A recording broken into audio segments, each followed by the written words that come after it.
Va ora in onda Spazio Più.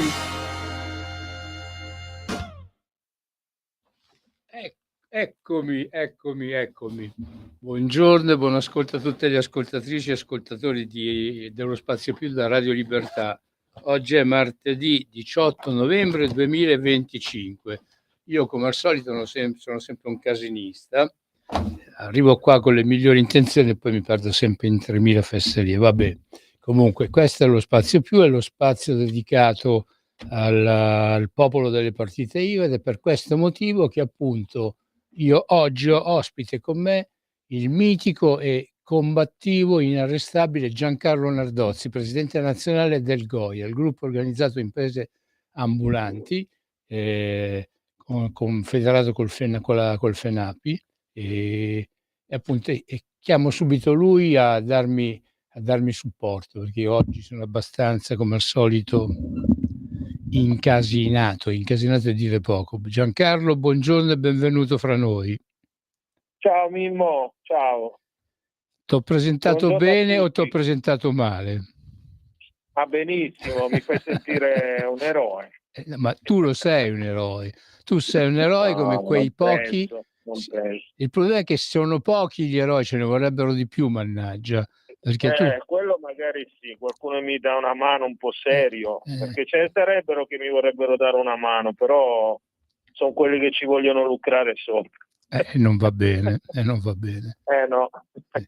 Senti un po', io ti ho chiamato stamattina proprio perché appunto ieri, guardando sui post e cose varie, avevo letto appunto della manifestazione che ci sarà a Torino il 25 novembre, martedì 25 novembre, alle ore 15:30 di fronte al comune, il comune appunto di Torino. Il comune è quello, di Torino. Quello è l'ufficio principale, giusto? Sì, è la casa della città. È il comune di Torino. In che piazza sta il comune di Torino? Palazzo di Città. Palazzo di Città. Sì. Ho capito. Numero 1. Palazzo di Città. Sì, prendo nota perché così quando lo scrivo anche sul post che farò, e poi dopo ti trasmetterò il link, ti rigirerò il link. A parte che, volendo, insomma, la trasmissione che noi stiamo facendo la puoi scaricare anche direttamente tu dal sito di Radio Libertà, no? E tu sicuramente sarai più social di me. Io, nonostante tutto, ancora sono un po' tardo. Mi aiuta, ti dico la verità. Vabbè. Allora, ascolta, subito. Io ero bravo a calcetto da piccolo. Vedi, io ero bravo a fare il portiere, solo che dopo tante pallonate in faccia. Calcio balilla. Ho capito. Senti, Giancarlo, allora il GOIA sta organizzando questa manifestazione a Torino. Sul post che mi hai rigirato c'è scritto che poi farete il corteo fino in via Meucci. Via Meucci dov'è? È sempre lì via Meucci sono gli uffici dell'assessorato. Ho capito. Quello alle attività produttive, perché l'assessorato alle attività produttive del comune di Torino, che vi sta combinando a voi altri commercianti su strada? Guarda, siamo ormai nel caos totale, no? Soprattutto per i lavori del PNR. Ogni giorno ce n'è una.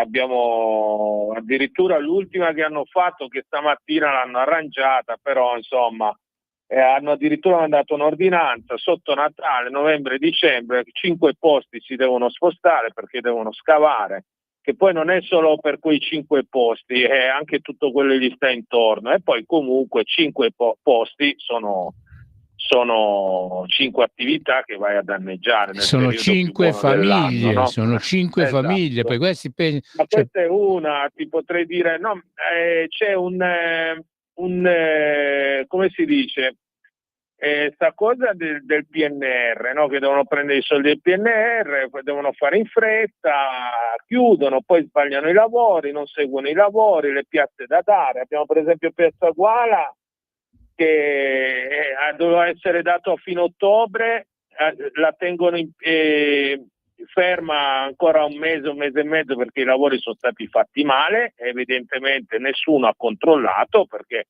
l'abbiamo ribadito più volte che dovevano controllare, il mese di ottobre non è andato a lavorare nessuno. Noi in poche parole non avremo neanche la piazza, sono sicuro non ce l'avremo neanche per Natale, no? E siamo lì buttati in un'altra piazza a fare nulla. Poi quando gli vai cerchiamo di dare una mano, cerchiamo di aggiustarci tra tutti i colleghi, ci siamo organizzati anche per la rassegnazione dei posti e tutto. Ieri chiamo in dirigenza e mi dicono no, deve raccogliere firme, devono essere tutti cose. Ho detto vabbè, fatevelo voi. Ho detto io non basta e vi do una mano, non è che prendo i soldi del PNR io. Certo. Ho detto, magari Giancarlo, magari, anche perché noi faremmo un uso sicuramente più appropriato. Un problema che vorremmo sapere un po' sui DUC, perché la regione stanzia una pacca di soldi, però si mettono di mezzo le solite associazioni di categoria che fanno le cabine di regia e non si capisce mai. Vorrei capire, cioè io non sto insinuando niente, però vorrei capire i soldi del piccolo commercio dove vanno a finire. Certo. Poi abbiamo problemi di sicurezza, di abusivismo. Io ti potrei girare delle foto, gente che caga in mezzo alle piazze, scusatemi la parola, ma proprio così. Furti, rischi a portapalazzo, borseggiatori, insomma un sacco di problematiche anche igieniche, perché addirittura a portapalazzo ci sono degli abusivi che vendono le nutrie arrosto. Addirittura, ma sono buone? Ma sono buone? Delle cazzette, hai capito? Prima o poi ci attaccano il colera qua. Ma abbiamo tutte queste problematiche. Giancarlo, vogliamo ricordare alle nostre ascoltatrici e agli ascoltatori di Radio Libertà che il mercato di piazza di Porta Palazzo praticamente è il mercato più grande di Europa, vero? Esatto. È una realtà commerciale molto importante. Allora, io ci ho tenuto particolarmente ad avere l'ufficio nel cuore pulsante di Porta Palazzo, perché è un mercato oltre che storico e rinomato in tutta Europa, essendo il primo. Ci sono 700 banchi di professionisti, 700 professionisti, dove sono appunto minacciati da tutto questo che ho spiegato già. È già spiegato. E dobbiamo spiegare alle nostre ascoltatrici e ai nostri ascoltatori che i mercati, ovunque ci sono un presidio di legalità e di sicurezza, perché laddove ci sono i mercati, per certa gentaglia non ci sta. Appena chiaramente il mercato si toglie, arrivano, insomma, ma quello è un problema un po'. Io penso che il mercato dovrebbe essere una cosa, come si dice, premiata più che tartassata. Sì, certo. Questo è, ormai siamo circondati da tutto, Mimmo. Tu guarda la storia dei rinnovi, guarda la Bolkestein, guarda questi sindaci che si alzano al mattino, tu guarda Asti, hanno annullato un mercato storico, era il secondo più grosso del Piemonte, con l'aiuto della FIBA, tra l'altro, della presidentessa della FIBA. E che scusa hanno usato? Io la settimana scorsa ho preso una denuncia, che poi vedremo come va a finire, da un consigliere spinto dal presidentissimo dell'ANVA di Venaria, dove si erano attaccati a un evento che dovevamo fare noi per far lavorare il mercato. Attenzione, non chiedevamo nulla agli operatori del mercato, li volevamo solo fare lavorare, e loro si sono andati ad attaccare semplicemente perché la domanda era presentata in ritardo. Il sindaco magari ce l'avrebbe data anche in deroga, però poi facendo tutti questi passaggi non ci sarebbe stato il tempo per organizzarlo. Perciò addirittura arrivano a togliere lavoro alla gente. Noi siamo messi così, ragazzi. Io non so nel resto, io vedo anche nel resto d'Italia dove siamo presenti, sono sempre all'attacco in una maniera, ma oltre che verso di noi, perché noi rappresentiamo realmente l'ambulantato, anche comunque verso i colleghi. Certo. Ormai siamo arrivati a questo. Certo, forse si è arrivati a questo anche perché in tanti posti c'è parecchia incuria nella gestione del dopo mercato. Tanti dicono anche durante, perché tanti mercati ormai si sono riempiti di un sacco di banchi che vendono merce usata, a partire dall'abbigliamento, ma a partire anche dall'oggettivistica. Questo problema qua ce l'abbiamo anche noi. Secondo me, per tanti colleghi del nuovo si lamentano dell'usato, Però anche lì su questo le regole ci sono, basta semplicemente farle rispettare, Certo. però neanche su questo siamo tutelati, cioè e poi tutto una tanti, conseguenza. E poi io non è che, allora, sul discorso dell'usato, sul mercato c'è sempre stato chi vende l'usato, però ci sono state delle norme. Qua a Torino, per esempio, c'era un limite di banchi che potevano venderlo per mercato in base anche alla diciamo quantità di banchi presenti nel certo, sì. mercato. Però niente, nessuno più ha controllato, hanno lasciato tutto andare. Adesso accennano dei controlli, però E forse dovremmo ringraziare chiudono la stalla quando i buoi sono scappati. Giancarlo, dovremmo ringraziare forse il decreto Bersani. Ricordatevelo bene, Sì, ma Bersani è quello stato è quello che uno ha dei tanti. iniziato. Poi guarda, io ti dico, perché poi io mi metto anche nei panni del lavoratore, no? Stamattina mi ha chiamato una collega che ha dei problemi pesanti, no? È una ragazza, adesso non voglio stare lì a spiegarlo, tocca a lei, comunque ha dei problemi anche sociali, no? Sì. E lei sta chiedendo semplicemente delle licenze. Lei ha la 104, sta ragazza sta semplicemente chiedendo una licenza in base alla sua Patologia.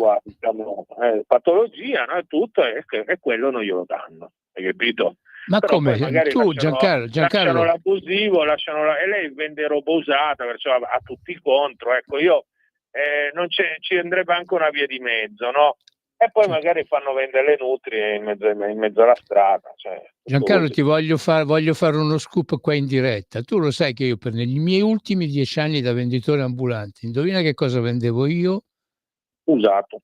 Io vendevo abbigliamento usato, io ero passato alla Ma non storia. è un reato, No, non è un no, reato, perché però, se tu lo fai seguendo le norme igieniche non è un reato, anzi è un esatto. cioè l'usato è No, ma noi diventato. allora lì al mercato di Racconigi, ragazzi, era diventato un po' Cile, la gente andava a prendere la roba dai cassonetti e andava a buttarli lì per terra.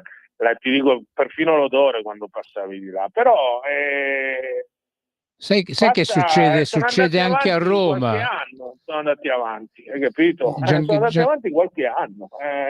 Giancarlo, succede anche a Roma, tu lo sai, a Roma c'è l'etnia Rom, gli zingari, che non si può manco dire È zingari. uguale. Quelli vanno, svuotano i cassonetti e c'è proprio una zona vicino al Nomentano, al quartiere Nomentano, dove appunto fanno proprio un mercato a cielo aperto con tutte queste cose. E poi ci aggiungono anche quelle che sono le mercanzie rubate nei vari supermercati. Quello, Boh. però appunto vengono lasciati lì. Poi però invece vanno sui mercati dove ci sono i venditori ambulanti regolari, quelli che pagano appunto tutti gli oneri, tutte le tasse, e gli vanno a contestare se mettono, non so, 1 centimetro fuori dagli spazi. No, ma ascolta, qua siamo arrivati. Adesso anche lì, stamattina ho fatto una lettera esposto al comune, no? Dove ho segnalato che c'è l'obbligo di attaccarsi alla rete idrica, Sì. c'è l'obbligo. I vigili che vanno a apprezzare vi dovete attaccare, però c'è tanti tombini non funzionano. Si mancano i rubinetti in pratica. Loro hanno tipo delle roulotte, sai, li conosci, no? Sì. Noi li chiamiamo, come li chiamiamo, baracconi, no? Dove vendono e hanno anche l'acqua, se la portano da casa o se la caricano dalla fontana, no? Certo. Però loro in quel modo lì, allora c'è tutto un estremismo, no? Da una parte il regolamento che ti obbliga ad attaccarti alla rete idrica, dall'altra parte la rete idrica non funziona, è il vigile che dice io ti devo sanzionare. Noi siamo messi così, ragazzi. Ho fatto un post che mi ha fatto piacere, ti dico la verità, perché non pensavo fosse così sentita, no? Domenica, non so se l'hai visto, ho fatto un post di una poverina che lavora in un supermercato da sola, che doveva servire una folla. Poi, a parte quei soliti 10-15 diciamo pensatori diversi, Sì. che gli danno la ragione al supermercato, poi c'era una poverina da sola che serviva a una folla di gente, insomma, ha avuto la solidarietà di tanti. E se si provano a dire, se qualcuno di questi fai prova a conto dire che qualcosa, l'hanno visto vengono... questo post e quasi 60.000 persone, cioè mai avuto un post così pesante, 980 like addirittura. Perciò vedi, la gente non è stupida, no? Cioè le cose le vede, è che non facciamo nulla per cambiarle. Io vedere una persona in una struttura come una GDO da sola sfruttata, perché in quel momento lì, a mio giudizio, poi uno può dire quello che vuole, ma a mio giudizio è uno sfruttamento quello, lasciarla da sola dietro un bancone con un sacco di gente. Dovevi vedere come sudava, poverina, insomma a me mi ha impressionato, dice che cazzo, pago il pane caro, sono su una struttura che sicuramente girano fior di milioni e non pagano una persona in più per servire il pane. Soprattutto, ecco, tu hai messo il dito poi, nella guarda, piaga, ti faccio un Giancarlo. esempio, poi esce il pensatore diverso che dice hanno solo da prendere il pane in sacchetti già pesato, cioè ti fanno sta battuta, cosa che era finito anche quello. Forse Giancarlo, forse questi non ci vanno in quei supermercati a comprare, non si servono dalla grossa distribuzione, ma vanno in panetti, in forni di quelli ma io guarda, io non vado lussuosi. neanche mai a comprarlo il pane, però perché non mi piace. Oltre che è caro, a me non piace il pane. Infatti volevo dire questo. Della diciamo grossa distribuzione, no? Perché è fatto, non mi piace. Volevo dire una cosa. Vado sempre in una panetteria vicino al mercato che è buonissimo. Ieri, domenica, combinazione, mi ha invitato mia figlia a mangiare a casa, sono uscito di casa. Il pane ce l'avevo, però ormai ero lontano, mi sono fermato un attimo. Hai visto a quanto lo vendono? Hai visto a quanto lo vendono? Non l'ho perché visto, ma è caro. I supermercati, mia moglie mi ha detto che è carissimo. I supermercati sono nati con la politica di calmierare i prezzi. Se tu vai nei supermercati adesso, calmierare i prezzi e dare lavoro. E non fanno né una cosa né l'altra, perché tanti assunti nei supermercati sono assunti tramite cooperative, tramite agenzie interinali, laddove appunto un lavoratore dice mezza parola lo licenziano subito. Io considero le cooperative semplicemente dei settori di schiavismo, perché se vai a vedere cosa pagano e come sfruttano gli operai, almeno per quello che ho sentito dire, ma la gente passa la notte per riempire uno scaffale a cifre che neanche si paga la benzina per arrivare lì. Ma questo nel generale, Mimmo, perché anche chi ha un contratto a tempo indeterminato, sicuro, il posto fisso alla Checco-Zalone, comunque quando gli arriva la busta paga, molto probabilmente ha già finito i soldi da una settimana, perché comunque io lo vedo in giro, soldi nei portafogli non ce n'è più, e questo è uno dei tanti guai che abbiamo del nostro paese. Giancarlo, allora, dunque, voi martedì prossimo, appunto il 25 novembre alle ore 15:30 vi riunirete sotto il comune di Torino, da dove poi appunto in corteo andrete verso il palazzo dell'assessorato, appunto a fare le vostre rimostranze appunto a quello che è un assessore che evidentemente è poco attento, cioè non conosce quelle... Ma più che altro, sai cos'è? Hanno un po' il vizio di dar retta un po' a tutti, no? E non riconoscere magari la vera rappresentatività. Adesso ogni tanto bisogna farsi sentire. Sì, quasi quasi. Sperando che serva a qualcosa, perché ho rimandato 2 volte questa manifestazione. Abbiamo avuto la prima volta una convocazione di un tavolo, me l'ha fatto 2 volte e poi non si è più sentito nulla. Poi sono stato la seconda volta, mi ha convocato il sindaco Russo direttamente, dove, ti dico la verità, è stata anche una conversazione logica e piacevole, però uscito da lì siamo andati avanti non su niente, ma su pochissimi punti. E poi nell'andare avanti si accumula altro, cioè questo è un'altra problematica. Allora, io non te lo assicuro, perché forse il 25 dovrò essere giù a Roma per questioni familiari, ma se invece rinvio appunto questo impegno a Roma, vedrò di esserci anch'io e faremo la diretta direttamente da sotto il Palazzo del Comune di Torino, perché il Sei a martedì casa tua, quando dalle vuoi. 15 in poi facciamo direttamente la trasmissione da là, va bene? Va benissimo, Ok, dai. senti, ma tu la stai pubblicizzando sta manifestazione? Stai andando in giro a tutti Ma a tutti gli no, ambulanti io ho torinesi? le chat, non riesco ad andare. Poi tra l'altro te l'ho detto, ma non ho levato la patente, sì. Pure, perché?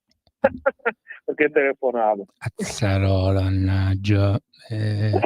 Adesso sabato me la dovrebbero ridare, me l'hanno sospesa, non levata, 2 settimane, ma ha beccato col telefono all'orecchio, come un cretino, è giusto che pago. Però, però comunque sono organizzato, abbiamo le chat.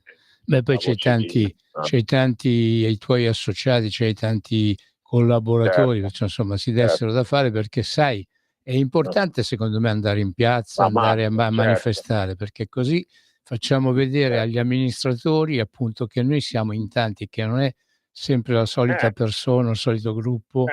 che strilla. Ma lì quello lo devono capire, spero, anche i colleghi. A Torino, insomma, noi ci adoperiamo tanto per tutti, perciò spero che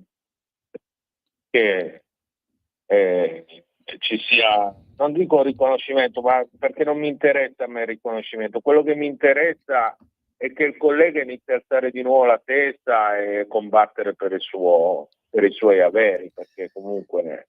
Giancarlo Nardozzi, presidente nazionale del Goia FENAPI, hai fatto però le varie richieste, varie comunicazioni per questo presidio prima e la manifestazione dopo, Certo, no, perché se io no vai le a faccio finire anche sempre. alle Vallette, non è il No, no, caso? no, io le faccio sempre, comunicazioni le faccio sempre, a parte quando occupo i consigli comunali, poi perché lì gli devi fare la sorpresa, però, Che poi vabbè, però le non manifestazioni, è un'occupazione del Consiglio Comunale, dato che il no, Consiglio no, Comunale è aperto a tutti, uno piglia e va, è certo, un diritto certo, nostro quello di andare ad assistere esatto, quando fanno certe esatto. riunioni.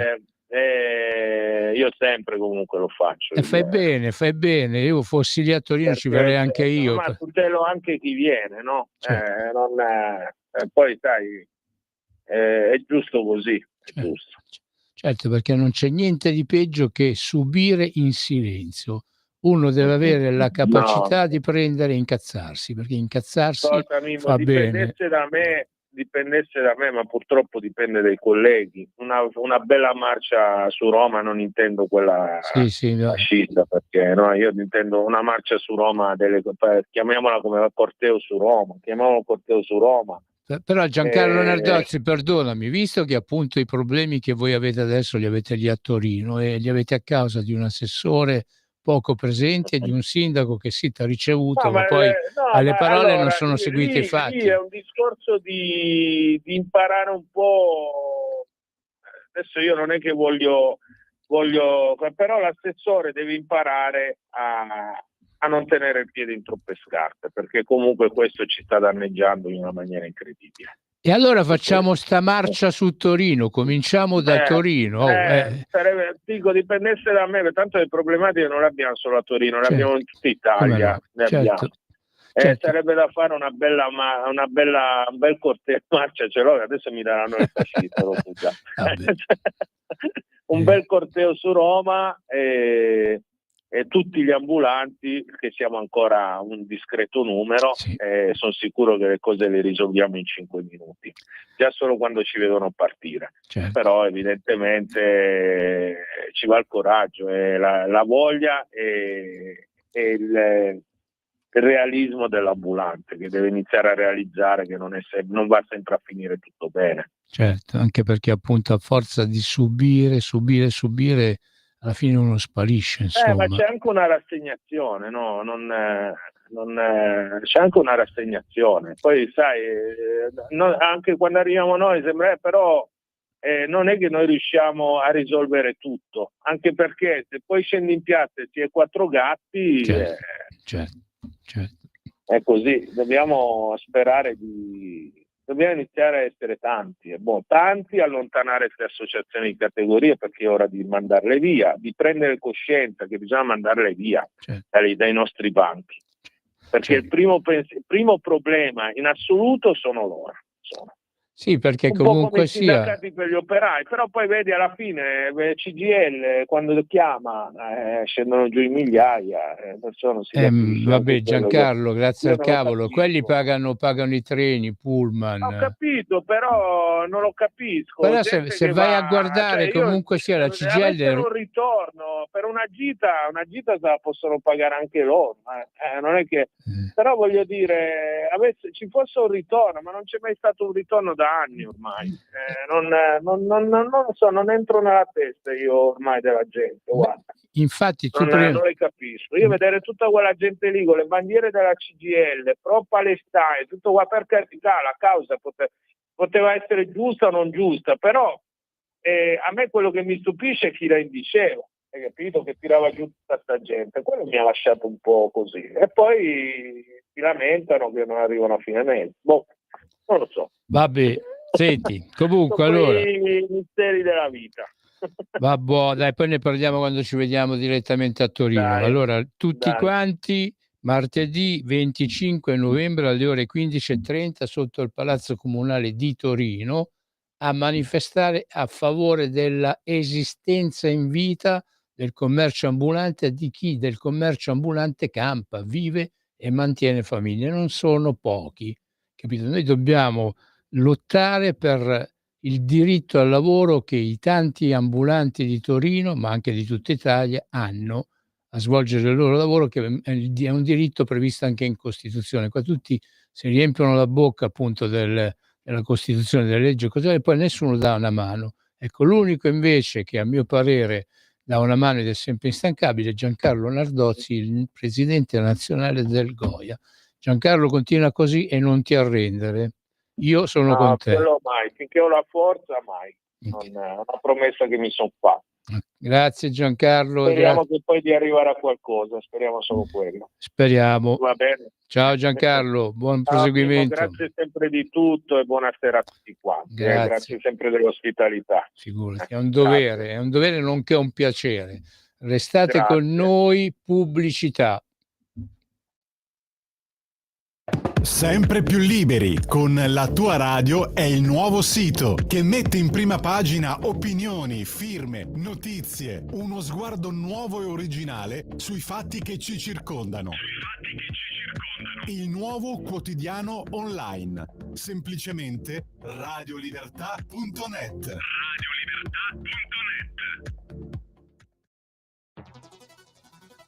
Ogni giorno migliaia di notizie ci raccontano i fatti che accadono in Italia e ogni giorno c'è una voce fuori dal coro. Quotidiano di Sicilia, il quotidiano d'Italia. L'informazione che ribalta i luoghi comuni, una vera visione dei fatti. L'Italia vista da sud. Ogni siciliano che vive in Italia e nel mondo è una risorsa, è protagonista della crescita della nostra nazione. Dai forza alla crescita della nostra isola, abbonandoti al QDS digitale più archivio a soli 99 euro anno.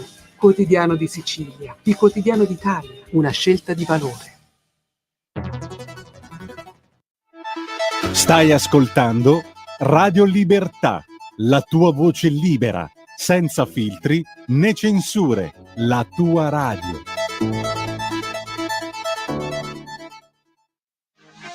Per la tua pubblicità visita il sito radiolibertà.net. Radio Libertà. Veniamo da una lunga storia e andiamo incontro al futuro con spirito libero per ascoltare tutti e per dare voce a tutti.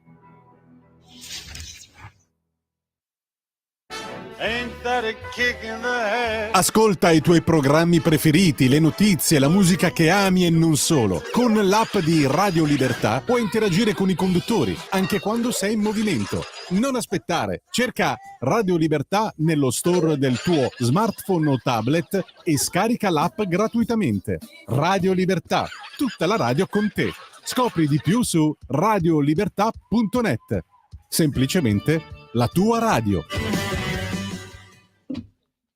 Siamo sempre su Radio Libertà, è sempre lo spazio più dei professionisti e imprenditori uniti ed è sempre Mimmo Magnetta che sta qua al microfono a occupare il vostro tempo invece di farvi ascoltare bella musica belle barzellette, invece vi sto sempre a parlare di quelli che sono i problemi di questo mondo e di tante categorie di lavoratori che se non ci fossimo noi, se non ci fosse Radio Libertà, non avrebbe voce. E assieme a me, come al solito, ho la voce del mio co-conduttore e collaboratore ormai da oltre un decennio, Federico Lo Sparacazzate. Buongiorno Federico, ci sei con noi? Buonasera Mimmo, sì, ci sono. Perdonami per il buongiorno, in effetti che dopo mezzogiorno si dice buonasera, buonasera anche a te. Beh, almeno a casa mia dopo mangiato e buonasera, poi buongiorno insomma, tra un po' tramonta pure il sole perché alle 5 sì. E io qua stiamo sotto, avvicinando al solstizio d'inverno. Qua sotto nel bunker di via Carlo Bellerio 41 non vedo sole, cioè c'è solamente luce al neon. Peggio mi sento, ma là è un bunker antiatomico che è stato fatto, mando a farlo apposta prevedendo i tempi di brutto, così sappiate che di soli conduttori di Radio Libertà e per qualche dirigente della Lega, insomma, c'è salvezza sotto il bunker, il resto purtroppo non ce la farà a sopravvivere all'imminente guerra nucleare in avvicino, a parte gli scherzi. A noi manca tanto la vecchia radio Padania Libera, la vecchia sede in amianto che era qualcosa di meraviglioso. Ma eravamo sempre allo stesso livello però Federico. Cioè... c'erano i vesi, c'era anche la rampa per i disabili. Quello è vero. Infatti io la usavo perché appartengo alla categoria però non sono riconosciuto.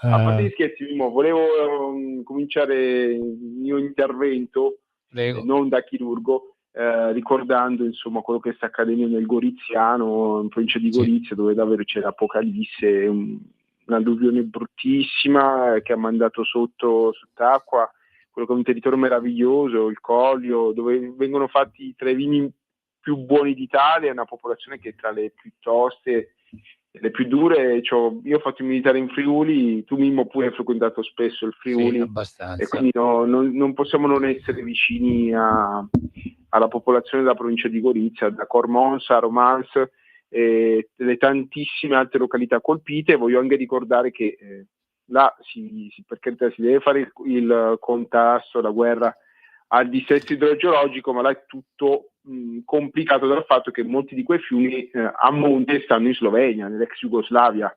Là stanno in ritardo di 40-50 anni. Lasciate stare Capodistria e Nova Gorica, che sono bellissime, Porto Rose, che sono case turistiche meravigliose, ma la Slovenia vera e propria dopo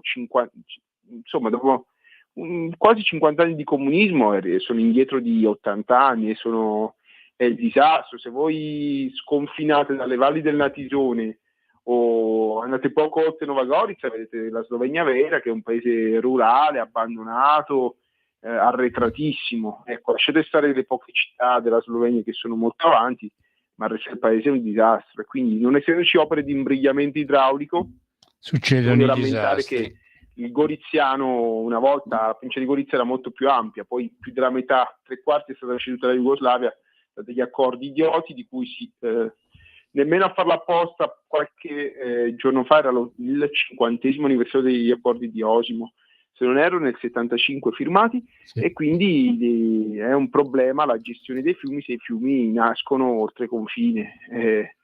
Comunque mi auguro che il prima possibile si riesca a liberare dall'acqua, ecco, le località riescano a tornare più forti di prima, poi la regione autonoma del Friuli Venezia Giulia faccia il possibile per evitare il ripetersi di tragedie del genere, perché oltre ai morti davvero è un territorio che è massacrato da queste piogge, sono posti meravigliosi che non meritano questo. Sì, anche perché in effetti, Federico, il problema è proprio questo: ci succedono queste tragedie, questi disastri, poi però appunto non viene fatto nulla, il tempo scorre e ne succedono ancora, perché è successo ora appunto in Friuli, ma in Emilia Romagna ogni 2 per 3 si ritrovano affogati anche loro. Insomma, l'altra settimana ho visto una trasmissione. In Friuli la storia è diversa però, Mimmo, scusami, il Friuli è una regione molto particolare, molto fragile anche a livello di terremoti, là si è fatto tanto, anche a livello di antisismico, una regione autonoma, quindi c'ha sia i fondi che le capacità per fare le cose. perché una regione a statuto speciale ha l'esclusiva della gestione del territorio. Sì. Come dicevi tu, il problema è quando le cose arrivano appunto da oltre il confine, insomma. Certo, è certo. E come l'Unione Europea non fa nulla? No, io devo anche registrare che quando ci sono state le alluvioni in Slovenia, insomma, la regione Friuli-Venezia Giulia ha inviato la protezione civile. Sono rimasto un po' deluso che la Slovenia non ha ricambiato il piacere inviando delle squadre loro, giustamente, non sai com'è. Vabbè, sgarbi istituzionali sono un po' particolari dall'altra parte del confine, questo lo sappiamo, ecco. Non per usare un eufemismo. Tu parli di sgarbi istituzionali, ma qua in questi giorni, in questo momento in Italia impazzano ben altri sgarbi, e non mi riferisco a sgarbi. Vittorio comunque, che è un grande, che sta male, attraverso un brutto periodo da tanto tempo. Sta accadendo, su tutte le prime, tutti i telegiornali regionali stanno prendendo con una notizia bomba apparsa sulla Verità oggi, cioè che pagina 3 della Verità del 18 novembre. Sembra, Mimmo, leggilo tu l'articolo, però comunque sembra che Mattarella stia cercando di far saltare il governo, ecco, per dirla. E mentre Mattarella ha smentito, chi ha scritto l'articolo che ora Mimmo legge dice no, le mie fonti sono certe e sicure, io confermo tutto quello che ho scritto. Non è la prima volta che ci prova, ma Mimmo deliziaci. Sì, certo, dalla Verità di oggi 18 novembre 2025, il titolo: Le sfide del governo, così il Colle proverà a fermare la Meloni. Come fece Scalfaro e Napolitano, anche chi è vicino a Mattarella vuole mettersi di traverso al Premier. Un suo consigliere ragiona sulla nascita di una lista civica che attragga i centristi della maggioranza per portarli a sinistra e ipotizza perfino uno scossone, fra virgolette. Una volta in Italia si parlava di colpi di Stato, di rivoluzione, così, ma invece si fanno gli scossoni, fra virgolette. Allora, di Maurizio Belpietro, e l'altra servita da cameriere in guanti bianchi, il Presidente della Repubblica chiese a quello della... Che miseria, quanto è scritto piccolo, sono diventato mezzo ciecato, perdonatemi. Puoi ingrandire, lo sai, Mimmo? No, ma lo sto leggendo direttamente dal cartaceo, perché io sono un boomer. Sono un boomer, allora faccio un po' di... Vabbè, Mimmo, se non ce la fa possiamo commentare anche senza leggere, non voglio... Sì, perché d'altronde l'articolo è parecchio lungo, insomma, qua vedo... Vabbè, la fonte sarebbe stato meglio, però riassumiamo da quello che abbiamo sentito dai media normali, che se i nostri ascoltatori non lo sanno, insomma, glielo raccontiamo. Sembra che gli uomini intorno a Mattarella, ecco, perché lui, poi siamo in un paese dove è una repubblica, quindi Mattarella dovrebbe essere una persona come noi, mentre per i nostri media mainstream Mattarella è diventato Re Sergio. Ecco, qua in Italia, se una persona diventa Presidente della Repubblica e piace a loro signori, diventa una specie di entità intoccabile, peggio di un re, io voglio ricordare che in Francia Macron, che è Presidente della Repubblica eletto dai cittadini, viene chiamato Manu, cioè lo chiamano per nome addirittura le persone. In Italia questo signore eletto nel segreto dei palazzi, a voto segreto, tra l'altro con un vulnus istituzionale, perché Napolitano quando fu rieletto sgridò al Parlamento e disse: queste cose che avete fatto non deve mai più accadere, non esiste né in cielo né in terra, ed ebbe il buon gusto di dimettersi dopo 2 anni del secondo mandato, mentre Mattarella invece, Re Sergio, vuole arrivare fino a fine mandato. Mi auguro che non lo rieleggano per un terzo mandato, perché ormai questo fa pensare alla... E che ha scoperto il segreto dell'immortalità Mattarella? Sì, altro che evidentemente come Putin, perché se leggi l'informazione italiana, che davvero sta toccando livelli sempre più bassi, alcuni giornali mainstream sostenevano che Putin fosse immortale nonostante avesse 7-8 tumori, bevesse sangue di unicorno, cose del genere, per restare sempre in vita come Voldemort. Ecco, qua siamo agli stessi livelli. Io non so se sia vero. Fa specie. Tuttavia il problema è uno: si può odiare o amare la Meloni, il governo, attenzione, di cui noi siamo i primi critici, Mimmo, perché è lungi dall'essere la perfezione, però una cosa, il governo è stato eletto direttamente, rispecchia direttamente la volontà dei cittadini italiani, che pur insomma dispiacendo a Confindustria, alla famiglia Elkann, alla CGIL e alla Caritas, che formano insomma la spina dorsale dell'Alta Alleanza, del motivo per cui nel nord Italia la sinistra vince ovunque, nei comuni, negli enti locali, proprio perché c'è questa triade di CGIL, Caritas e Confindustria che convergono insieme per mettere la persona più gradita a loro. Insomma, è l'espressione diretta della democrazia, attenzione, ed è una cosa grave che si continui, addirittura la carica più alta dello Stato, il Presidente della Repubblica, o chi per lui continui a tramare contro la volontà dei cittadini. Noi dobbiamo poi ricordare, cose come in Francia. Federico, dobbiamo ricordare alle nostre ascoltatrici e ai nostri ascoltatori che c'è stato già un altro presidente che ha inciso molto su quella che è la vita del nostro paese. Mi riferisco appunto a Giorgio Napolitano. No, Mimmo, sbagli, ce n'è uno ancora peggio prima di Napolitano, che si chiama Oscar Luigi Scalfaro. Vabbè, no, quello ormai è il sacco di lui ha fatto la scuola a tutti gli altri, bisogna ricordare alla fonte. È vero, però appunto in pratica Napolitano è quello che ci ha precipitato poi in quel vortice in cui la sinistra ha governato il nostro paese pur senza aver mai vinto le elezioni, quando appunto nominò senatore a vita Monti, e il giorno dopo divenne presidente del Consiglio. Ho capito. Cioè non è cambiato un granché, solo che Napolitano, a mio parere, ebbe il buon gusto di dimettersi dopo poco tempo del secondo mandato, perché non esiste nessun paese al mondo che un capo dello Stato di una repubblica parlamentare sia in carica per 14 anni. Cioè non accade nelle monarchie che i re durano 14 anni. Vabbè dai, non parliamo di monarchie, che è la notizia che ho sentito ieri di Re Carlo che ha tirato via anche i cagnolini all'ex principe Andrea. Cioè ci sono le monarchie che fanno pure cose peggiori. Cioè quello gli ha tolto i titoli, ma gli toglie pure i cagnolini. Cioè noi viviamo in un mondo in cui l'essere umano non ha più valore, conta solamente il potere, conta solamente chi ha la poltrona attaccata sotto al sedere, e noi non siamo esenti da questa particolarità. Certo che se andasse a segno questo colpo che appunto Maurizio Belpietro della Verità ha portato a conoscenza tramite attraverso il suo giornale, veramente ci sarebbe non da indignarsi ma da incazzarsi e da pretendere appunto quello che un giusto come si chiama, l'impeachment, come si dice in italiano quando appunto l'hanno fatto con Cossiga, la messa in stato d'accusa, così si dice in italiano. Sì, la messa in stato d'accusa. Sì, perché Cossiga non piaceva, aveva troppi picconatori, aveva troppi difetti.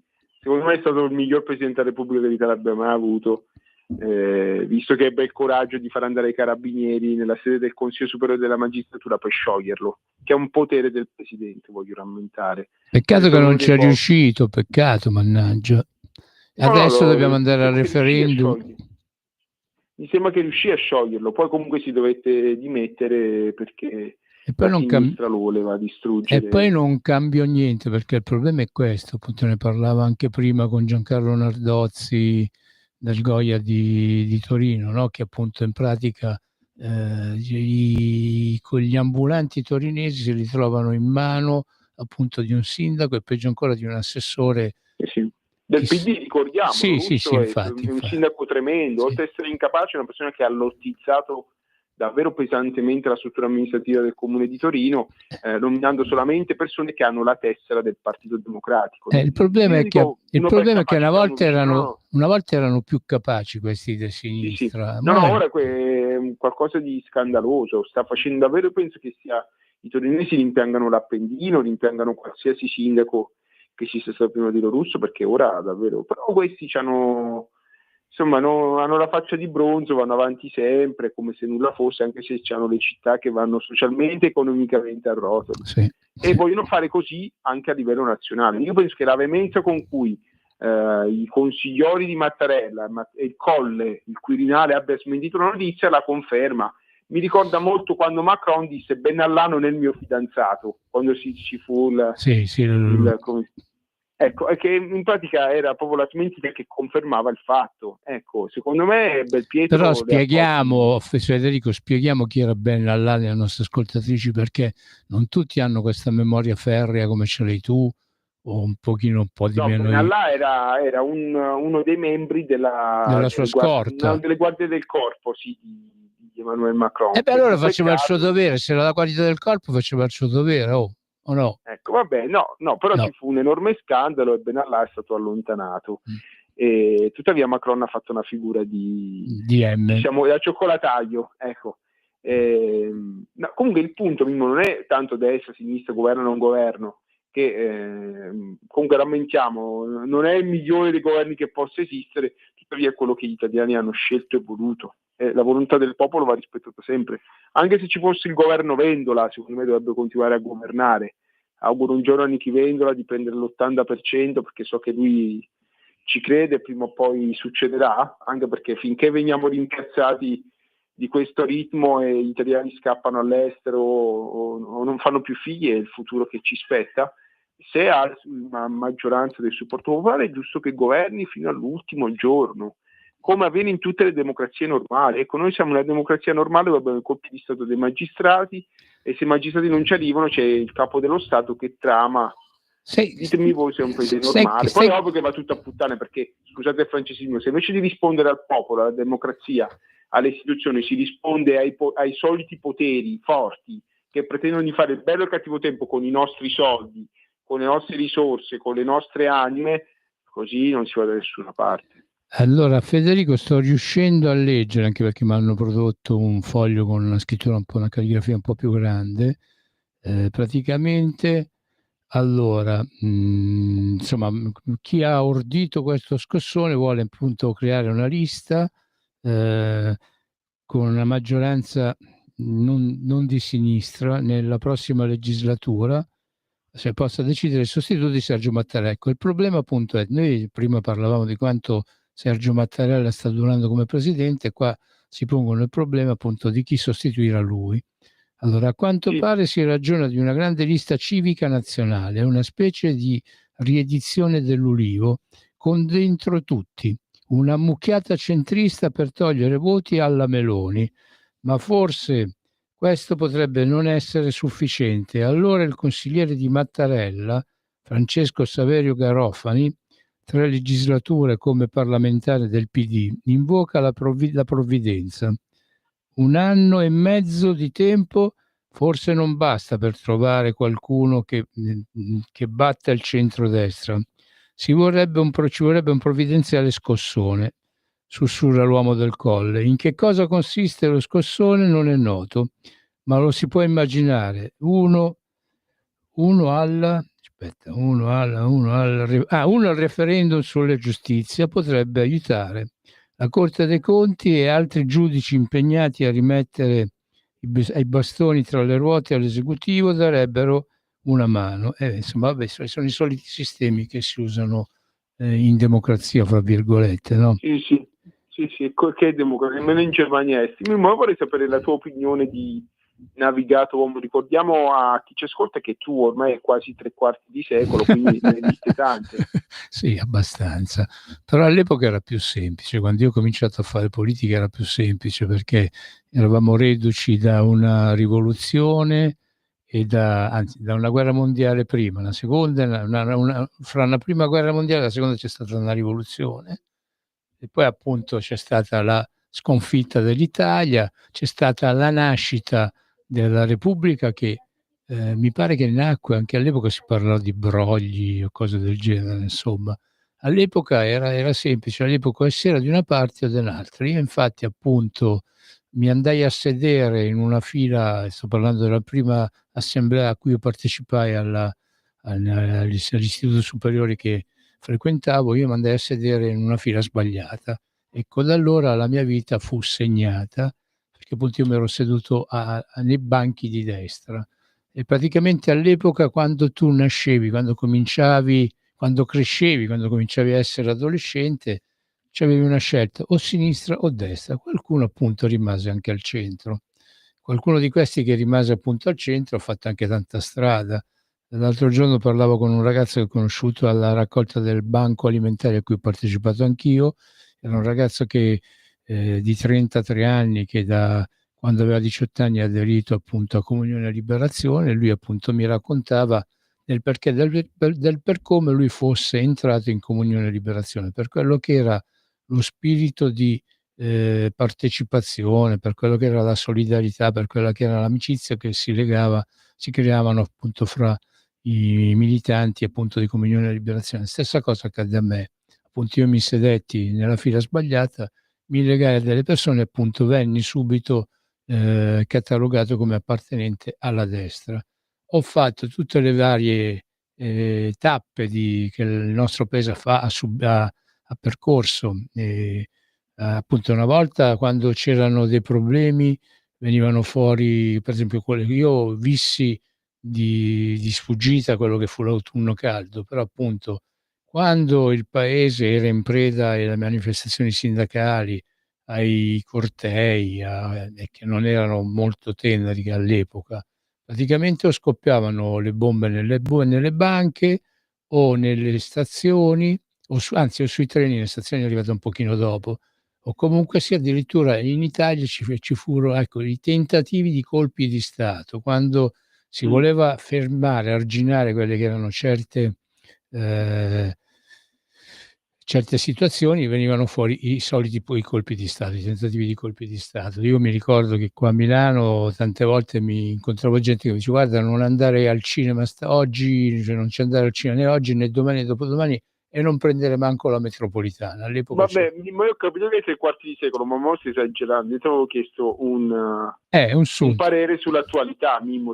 Ma io voglio, l'attualità è questa. Una volta appunto c'erano sistemi più trucidi, evidentemente, sistemi appunto che in pratica distoglievano quello che era l'attenzione della gente da problematiche vere, e praticamente insomma per 70 anni il nostro paese è andato avanti in questa maniera. Ormai, dato che il mondo sta cambiando, anzi il mondo è cambiato, perché noi ci ritroviamo in pratica governati, il mondo si ritrova governato e non voglio appunto incorrere nel reato di offesa nei confronti di capi di Stato esteri, ma cioè noi ci ritroviamo ad avere a che fare con gente che ha il potere di decidere le sorti del mondo, di una nazione anziché di un'altra, che si mette a fare cabaret.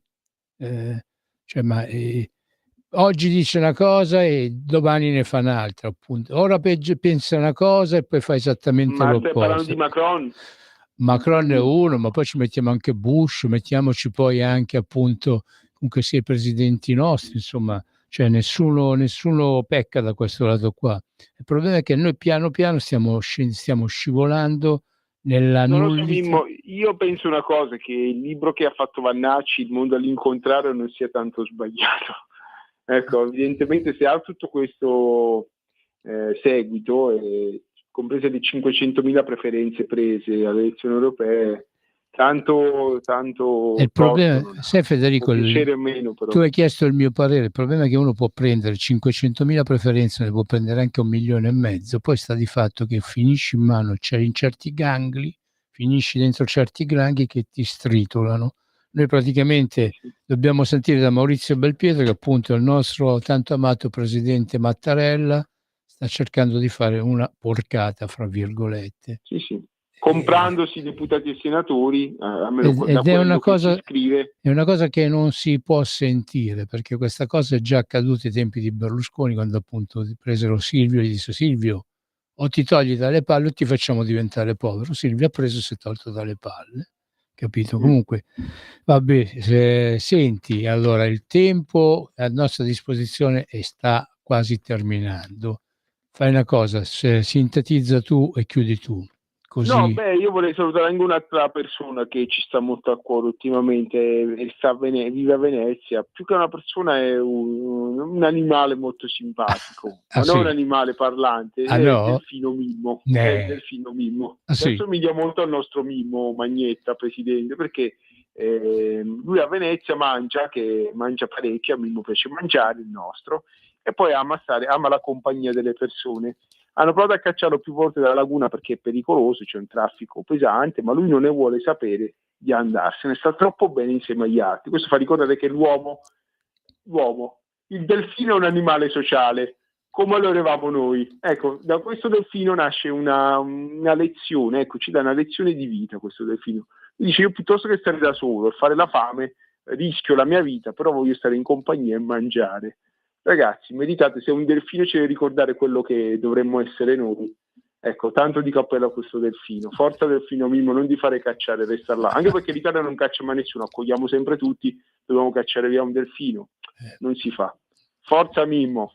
Vabbè, dai, fai la chiusura, va Federico, che così No, lasciamo... chiudi tu Mimmo, io ho chiuso già.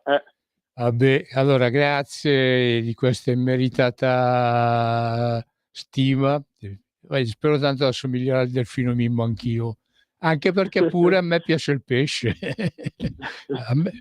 Come si dice, una volta c'era la canzone che diceva abbiamo tanto mare, abbiamo tanto pesce, che io mi ammazzerei di pesci tutti i giorni. Grazie a tutti dell'ascolto, proseguite l'ascolto sulle trasmissioni di Radio Libertà. Ciao. Avete ascoltato Spazio Più.